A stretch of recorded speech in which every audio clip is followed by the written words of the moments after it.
একদিনকের জন্য মাজরা এসে ছাগল দেখার দায়িত্ব পেলাম। মানে যে দেখছিল তাকে মালিক একটা কাজের কথা বলেছে, সে বলছে তুই একটু দেখ তো। আরে শালা ছাগল তো কথাই শোনে না, হ্যাঁ, এদিক ওদিক দৌড় মারছে। ব্যাপারটা হলো কি, ও তারা আমাকে চেনে না। এখানে চেনা জানার বিষয় আছে। ছাগল নাকি মানুষকে চেনে, যে ওকে রাখে তার কথা নাকি শোনে।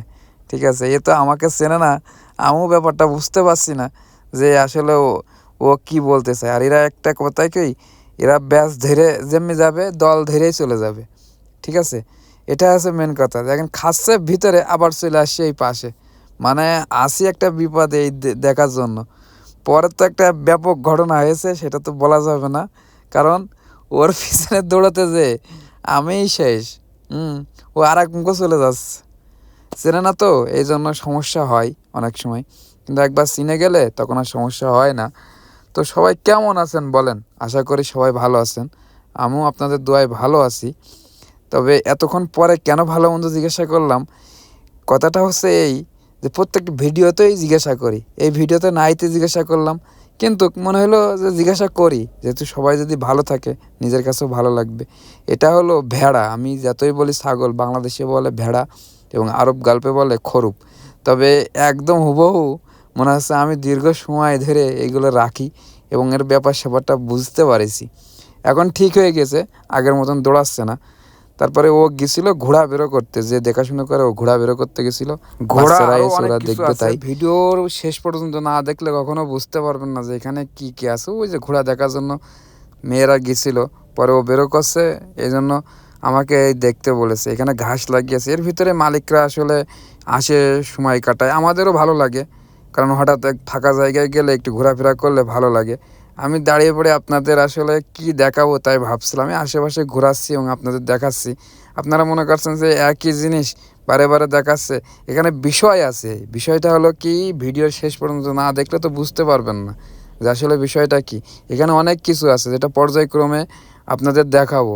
ও আসুক আগে, তারপরে, কারণ ওকে তো আগে হ্যান্ড ওভার করতে হবে, যেহেতু ও আমাকে দিয়ে গেছে। আমি নিজে একটু ঘুরে ঘুরে দেখাচ্ছিলাম। মাজরার কোয়ালিটি আসলে এমনই হয়, বাট ছোট আর বড় আছে। এখানে তেমন কিছু করবে না, এমনি এই ঘাসগুলো লাগিয়েছে এই ভেড়াগুলো খাওয়ানোর জন্য। দেখেন কিভাবে খাই। এই যে যার কথা বলছিলাম, ও আসছে, ও এসে আবার খাওয়াচ্ছে। ও সাথে থাকলে কোনো মুখে যাচ্ছে না, হ্যাঁ, ওর কাছে আসে। আর আমি থাকলে ওর যেন খাওয়াই হচ্ছে না, দৌড় মাস। ঠিক আছে, এই জন্য একবার পরিচিত হয়ে যেতে পারলে কষ্ট নাই, কিন্তু অপরিচিত হয়ে থাকতে পারলে অনেক কষ্ট। ও এক দিকে দৌড় মারে, এইগুলো ঠেকায় নিয়ে আসতে হয়। যারা বিলে থাকে রেগুলার খাওয়ায়, তাদের হিসাব কিতাব আলাদা, তারা পরিচিত হয়ে গেছে। এই বাংলাদেশে ছাগল রাখার মতন আর কি বিষয়টা, হ্যাঁ। ছাগল একবার পরিচিত হয়ে গেলে যেমন একদম গার পাড়ে চলে আসে, এগুলো ওরা মানে একবার যদি মুখ চিনে যায় বা রেগুলার দেখে, তাহলে একদম কাছাকাছি মিশবে। ঠিক আছে, আমি তো ওর কাছে যে দাঁড়ালে ও অন্যদিকে দৌড় মারছে। আর এদের একটা বংশগত সমস্যা কি, এরা দল ধরে খাবে।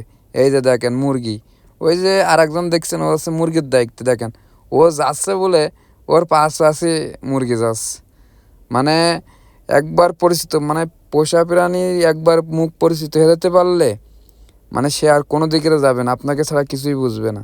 দেখেন এখানে সব দেশেরই মুরগি আছে, বাংলাদেশের কন বা বাইরের দেশের বলেন, সব দেশের কত বড় বড় মুরগি, যেগুলো আমাদের পার্কে রাখে। এই যে আমার তো মনে হচ্ছে পার্ক মতো না।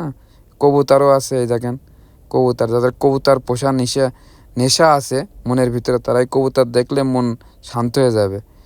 সব একই কালারের কবুতর, এক একটা ঘরে এক একটা সেট জাতীয় এক একটা কালারের কবুতর আলাদা আলাদা রেখেছে মাঝের ভিতরে আমার মালিকে। তো সবাই ভালো থাকবেন, সুস্থ থাকবেন, এবং প্রত্যেকটা প্রবাসী ভাইয়ের জন্য অবশ্যই দোয়া করবেন, আর আমাদের জন্য অবশ্যই দোয়া করবেন। আমরাও আপনাদের জন্য দোয়া করি যাতে ভালো থাকেন।